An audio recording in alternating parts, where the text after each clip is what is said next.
दोस्तों मैं आपके लिए यहां पर स्क्रैच से स्क्रीनर बनाना स्टार्ट करूंगा।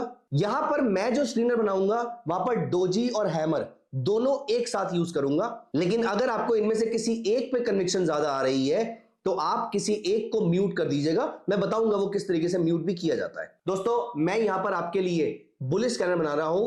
आइए बिल्कुल स्क्रैच से डोजी और हैमर। देखिए हमें एग्जैक्टली डोजी और एग्जैक्ट हैमर नहीं चाहिए। हमें यहां पर नाम से फर्क नहीं पड़ता। हमें चाहिए ऐसी कैंडल्स जो रिवर्सल कैंडल्स हो। तो वो डोजी भी हो सकती है, हैमर भी हो सकती है, वो डोजी टाइप की कैंडल भी हो सकती है। फॉर एग्जांपल अगर छोटी सी बॉडी है सेंटर के आसपास तो भी चलेगा। अगर हैमर के ऊपर छोटी सी शैडो है भी तो भी चलेगा। तो इसीलिए हमारे लिए प्रिसाइजली रूल्स को फॉलो करना जरूरी नहीं है। अपने माइंड में इन कैंडल्स को रखिएगा। इन कैंडल की फॉर्मेशन इंपॉर्टेंट है, ना कि नाम इंपॉर्टेंट है।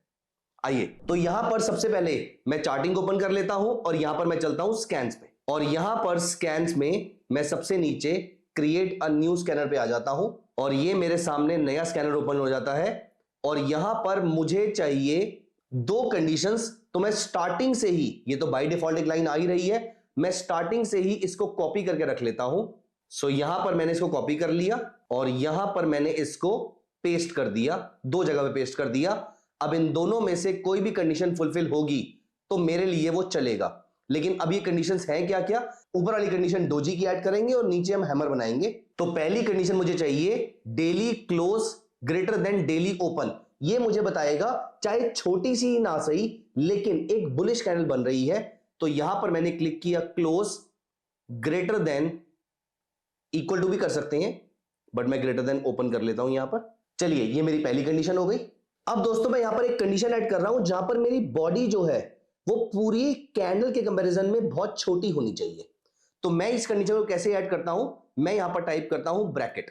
ब्रैकेट में मुझे चाहिए daily close minus daily open multiply by 3।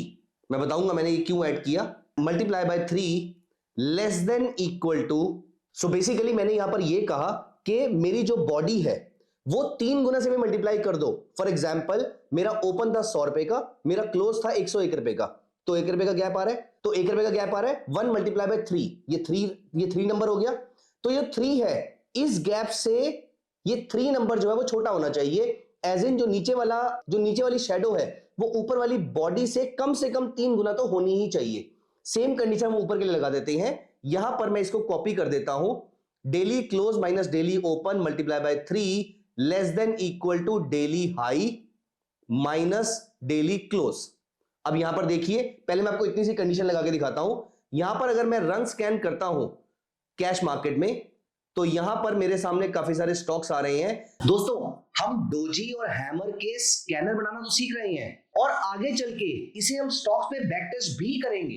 पर दोस्तों ये स्कैनर आपको सिर्फ एक वॉच लिस्ट देगा, स्ट्रेटजी नहीं। चार्ट्स एनालाइज कैसे करते हैं, कहां पर एंट्री लेनी है, क्या स्टॉप लॉस है, क्या टारगेट है, कैसे पोजीशन को नेविगेट करना है, ये सारी चीजें मैंने आपके लिए कवर करी है upsurge.club के single candlestick trading strategy course में along with this scanner itself। दोस्तों ये कोर्स बहुत ही अफोर्डेबल प्राइस पे आपके लिए अवेलेबल है। इसका लिंक आपको नीचे डिस्क्रिप्शन में मिल जाएगा। तो आज ही इस कोर्स में एनरोल कीजिए और एक प्रॉफिटेबल कैंडलस्टिक स्ट्रेटजी को सीखिए। चलिए अब वापस चलकर उस स्कैनर को बैक टेस्ट करते हैं। जैसे कि मेरे सामने ओला इलेक्ट्रिक का चार्ट आ रहा है, आप नोटिस कीजिए यहां पर ओला इलेक्ट्रिक में आपकी बॉडी बहुत छोटी है कंपेयर टू अपर शैडो। और यहां पर पैरादीप फॉस्फेट में देखिए यहां पर भी आपकी बॉडी बहुत छोटी है। डिश टीवी में देखिए यहां पर भी बॉडी बहुत छोटी है। एससीपीसी में देखिए यहां पर भी बॉडी बहुत छोटी है। सीजी पावर में देखिए यहां पर भी बॉडी बहुत छोटी है। यही हमें चाहिए था। तो दोस्तों ब्रॉडली यहां पर मेरी डोजी फॉर्मेशन हो जाती है। प्रॉब्लम क्या है कि चार्टिंग में डोजी कैंडल की फॉर्मेशन है नहीं। जैसे अगर मुझे यहां पर कैंडल का नाम डालना है तो यहां पर कैंडल या डोजी ऐसा कुछ भी नहीं है, तो हमें बनानी पड़ती है। खैर एनीवेज अगर होती भी तब भी मेरे काम की नहीं थी क्योंकि हमारे लिए अप्रोक्सीमेट डोजी भी अलाउड है। अब दोस्तों यहां तक हमारी डोजी की फॉर्मेशन खत्म हो जाती है, लेकिन हमें चाहिए डोजी शार्पली लोअर। इसका मतलब क्या है?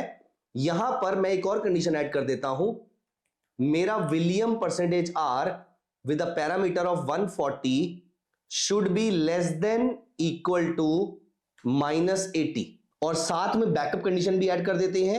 यहां पर आरएसआई, देखिए मुझे आरएसआई वैसे चाहिए तो 30 के नीचे, मैं यहां पर आरएसआई का 40 के नीचे का नंबर लेकर चल रहा हूं। रीजन बीइंग ये मेरा बैकअप प्लान है, मेरा मेन डेटा यहां से आएगा, लेकिन मैंने जो नोटिस किया है विलियम परसेंटेज आर के नंबर्स को चार्टिंग बहुत अच्छे से रिकॉग्नाइज नहीं करता है, इसीलिए भी ये भी एक रीजन है कि मैं यहां पर आरएसआई को बैकअप की फॉर्म में लेकर चल रहा हूं, सो दैट मेरे से अच्छे ट्रेड्स मिस ना हो। तो दोस्तों ये मेरी कंडीशन बन गई जो मुझे बताएगा आफ्टर अ स्ट्रॉन्ग डाउनसाइड या आफ्टर अ लॉन्ग डाउनसाइड यहां पर आपका डोजी फॉर्मेशन हो रही है। एक कंडीशन और ऐड कर देता हूं कि मेरा आज का जो लो है वो less than equal to yesterday का लो होना चाहिए, 1 डे अगो का लो होना चाहिए। अब यहां पर आप रन स्कैन कर दीजिए तो अपोलो पाइप्स आ रहा है, ये मेरे सामने कैंडल फॉर्मेशन हो जाती है। और यहां पर हम एक कंडीशन को और ऐड कर देते हैं, मेरा आज का जो हाई है वो भी, इसको हम अलग से क्या कंडीशन ऐड करें, हम इसके अंदर इसी को कॉपी कर देते हैं, आज का high less than equal to एक दिन पहले का हाई। परफेक्ट। अभी फिलहाल हमारे सामने कोई एक अपोलो पाइप्स आ रहा है जो हमारी सारी कंडीशन को मीट कर रहा है, ठीक है, परफेक्ट। अब हम यहां पर हैमर की कंडीशन ऐड करते हैं, ये डोजी की कंडीशन ऐड हो गई, मैंने ऊपर यहां पर एनी सिलेक्ट किया है सो दैट चाहे वो डोजी बन रहा हो या हैमर बन रहा हो, मेरी दोनों कंडीशंस के अकॉर्डिंग मुझे अच्छे स्टॉक्स मिल जाने चाहिए। चलिए यहां पर हम पहले एक बेसिक कंडीशन ऐड करते हैं कि मेरा क्लोज जो है मेरे हाई पे ना हो रहा हो, क्लोज हाई से थोड़ा सा नीचे रहेगा, थोड़ी सी शैडो मिल जाएगी हमें वहां पर, daily close less than equal to daily high. अब मैं ये मांगता हूं कि मेरी जो लोअर शैडो है वो ज्यादा बड़ी होनी चाहिए, तो यहां पर मैं कह रहा हूं daily high minus daily close less than equal to daily close minus daily open. मतलब कि मेरी हाई और क्लोज का जो डिफरेंस है वो छोटा होना चाहिए कंपेयर टू क्लोज और ओपन से।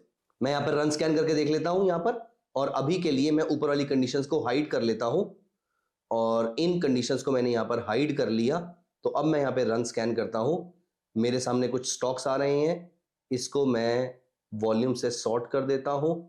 सुजलोन आ रहा है, नहीं ये तो कभी नहीं बना, हमारा नहीं बना, हमारी बॉडी बहुत बड़ी है, हमें इस बॉडी को छोटा करने की जरूरत है, ठीक है। अब हम अगली कंडीशन पे चलते हैं। तो सबसे पहली चीज, ऑल्दो मेरे सामने close greater than open green candles आ रही हैं, लेकिन हम इस चीज को इंश्योर भी कर लेते हैं मेरा क्लोज जो है वो ओपन से ग्रेटर होना चाहिए। सो यहां पर मैंने daily open minus daily low greater than equal to daily close minus daily open कर दिया। ये मैंने किस लिए किया, क्योंकि ओपन से लो का जो गैप है it should be less then ऊपर वाली क्लोज और ओपन की जो हमारी बॉडी बन रही है, इससे लोअर वाला जो गैप है वो बड़ा होना चाहिए। यहां पर अगर मैं रन स्कैन करता हूं तो आप नोटिस कीजिए अब मेरे सामने अच्छे अच्छे ये हैमर से बनने शुरू हो रहे हैं, लेकिन अभी ये डाउन ट्रेंड के बाद नहीं बन रहे। तो मैंने ये कंडीशन यहां पर कॉपी करी और इसको यहां पर पेस्ट कर दिया, विलियम परसेंटेज आर। आरएसआई वाली कंडीशन को भी मैंने यहां पर उठाकर पेस्ट कर दिया, डेली लो वाली कंडीशन को भी मैंने यहां पर उठाकर नीचे पेस्ट कर दिया, और डेली हाई वाली कंडीशन को भी मैंने यहां पर उठाकर नीचे पेस्ट कर दिया। अब मैं यहां पे रन स्कैन करता हूं तो मेरे सामने अपोलो पाइप्स आ रहा है, अपोलो पाइप्स मेरी सारी कंडीशन फुलफिल कर रहा है। तो मेरी जो ये पहली कंडीशन है ये मेरी डोजी की कंडीशन है, और जो मेरी ये दूसरी कंडीशन है ये मेरी हैमर की कंडीशन है। लेकिन इन दोनों के अंदर मैंने दो चीजें और ऐड कर दी हैं। वो कंडीशन ये है कि ये मार्केट के डाउन ट्रेंड में होनी चाहिए। वैसे आप विलियम परसेंटेज आर और ईएमए वाली कंडीशंस को यहां पर हटाकर जो आप एक्चुअल चार्ट है वहां पर तो उसको देखेंगे ही देखेंगे, लेकिन यहां पर आप ये भी लगा सकते हैं that the prices are below 10 period EMA, 20 period EMA, 30 period EMA, 50 period EMA, तो ब्रॉडली दिख जाएगा कि स्टॉक पर्टिकुलरली डाउन ट्रेंड के अंदर आ रहा है। ऐसा कुछ भी कंडीशन ऐड करके आप यहां पर अपने लिए स्टॉक्स निकाल सकते हैं। अब यहां पर हमारे सामने हमारा स्क्रीनर रेडी हो जाता है, पहले इस स्क्रीनर की हम टेस्टिंग कर लेते हैं। तो यहां पर हम सबसे पहले इस स्क्रीनर का नाम दे देते हैं, सेव स्कैन करके upsurge underscore hammer plus doji after a downside. इसके डिस्क्रिप्शन में मैं बाद में कुछ डाल दूंगा यहां पर। अभी मैं यहां पर लाइव रिकॉर्डिंग में मैं इसको सबमिट कर रहा हूं। ये सेव करना इसलिए जरूरी है, अदरवाइज आप इसके बैक टेस्ट रिजल्ट्स नहीं देख पाएंगे। तो यहां पर अब मैंने सेव कर दिया है उसको, और यहां पर अब मैं चलता हूं इसके बैक टेस्टिंग रिजल्ट्स पे। अभी हम यहां पर सिर्फ ये देख रहे हैं कि हमें सही से कैंडल्स मिल रही हैं या कुछ और कंडीशंस देखने की जरूरत है, क्योंकि करंट मार्केट में सिर्फ एक कैंडल मिली है, इसलिए हम उसकी टेस्टिंग करंट मार्केट से तो नहीं कर पाएंगे। इसीलिए मैं पुराने बैक टेस्ट वाली कैंडल्स को लाकर चेक करूंगा कि हमें सब कुछ सही से मिल रहा है या कंडीशंस और ऐड करने की जरूरत है। ऑल्दो आज जिस दिन मैं ये रिकॉर्डिंग कर रहा हूं उस दिन Nifty is down by almost 350-400 points के आसपास, इसीलिए ऐसी कैंडल्स मिली होंगी इसके चांसेस बहुत ही कम है, लेकिन स्टिल हम बैक टेस्ट के अंदर इस चीज को जाके भी चेक कर लेते हैं। तो यहां पर हम चलते हैं, तो स्कैनर मैंने सेव कर लिया, बैक टेस्ट पे चलते हैं। बैक टेस्ट पे फॉर एग्जांपल 27 में, ओके। यहां पर Maharashtra 27 of May, okay. 27 of May को ये रही मेरी वो कैंडल। हमारा ट्रेड अभी तक इनिशिएट नहीं हुआ इसके अंदर, दैट इज फाइन। अभी हम सिर्फ ये चेक कर रहे हैं कि हमारी कैंडल काम की बनी है नहीं बनी। हाँ, हमारी कैंडल तो काम की बनी है। आईक्यू को अगर हम देखें 27 मई को, ठीक है, ये भी कैंडल हमारी काम की बनी है। 27 मई की candle IQ, okay. Barbeque Nation, ये रहा हमारा 27 मई, यहां पर भी बनी है, ठीक है। तो हमारा स्कैनर तो हमें सही दिख रहा है। एक दो टेस्टिंग और कर लेते हैं। फॉर एग्जांपल 22 जुलाई को चलते हैं। 22 जुलाई को डिलीवरी, 22 जुलाई, हमारा हैमर बना हुआ है, कैरिसिल हैमर टाइप कैंडल बनी हुई है। Perfect perfect perfect. तो हमारा स्कैनर जो है वो सही काम कर रहा है। हमने यहां पर 27 मई, 22 जुलाई, और अगर हम रीसेंट वाली भी देखें, फॉर एग्जांपल आज 17 दिसंबर है, अगर हम आज वाली कैंडल देखें अपोलो पाइप, तो वो सही बनी हुई थी, हमने देख ही लिया था इसको। हम अगर 2 दिन पहले वाली कैंडल पे चलते हैं, 13 मई को सिप्ला देख लेते हैं। अरे ब्यूटीफुल, वंडरफुल। हीरो मोटो को अब देख लेते हैं, हैमर बना हुआ है, एस्कॉर्ट्स हैमर है, टाटा कंज्यूमर ठीक ठाक सा हैमर है, एशियन पेंट्स हैमर है, ब्रिटानिया हैमर है। तो इसका मतलब हमारा स्कैनर तो सही काम कर रहा है। यहां पर हमने स्कैनर को सेव कर लिया है और इसका लिंक मैं आपके साथ शेयर भी कर दूंगा। दोस्तों, अब यहां पर आप बैक टेस्टिंग करके अपने स्टॉक्स को निकाल सकते हैं। तो दोस्तों, आई होप आपको स्कैनर बनाने का कॉन्सेप्ट समझ में आ गया होगा, एंड आई होप आपको स्कैनर इटसेल्फ भी समझ में आ गया होगा, हमने कौन सी कंडीशन क्यों ऐड करी है। अगर नहीं तो एक बार खुद के साथ बैठ के 5 से 10 मिनट के आसपास ये सारी कंडीशन को रिकैप कर लीजिए। आई एम वेरी श्योर एक बार रिकैप करने के बाद आपको ये सारी कंडीशंस आराम से समझ में आ जाएंगी।